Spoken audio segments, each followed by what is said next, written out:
How's it going, everyone? Welcome to 3 Minute English. I hope all is well. Today's lesson, I'll be talking about the phrase, on the other hand. To keep this short and sweet, it's another way of saying, from a different perspective of looking at it, or just simply, however.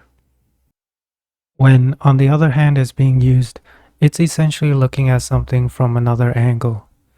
In a way, it's reasoning with something by thinking even broader, like thinking outside of the box. Sort of like being on opposite ends of the spectrum, or trying to weigh your options on a balance scale. It offers a different viewpoint of understanding something, as if it's not just one-sided.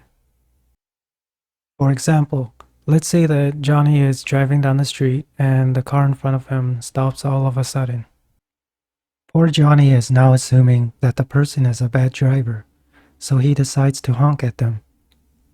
But if Johnny or the passenger next to him can come up with other logical reasons as to why the driver had stopped suddenly, it'll be the equivalent of using "on the other hand" in a sentence.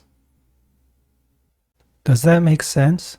Like maybe a kid ran out onto the street and the driver had to step on the brakes. So we're looking at it from a different perspective than what others might be thinking. Here are a few examples. But on the other hand, it just didn't seem like a good idea to take a job somewhere where I'd have to relive my childhood. My story, on the other hand, is just the beginning, and I have no idea how it's going to end. Mr. Johnson, on the other hand, makes more money from his side hustle than his regular job as a teacher. Well then, that's it for me. I hope you found this helpful. If you have something that you want me to go over, let me know about it. I'll see you next time.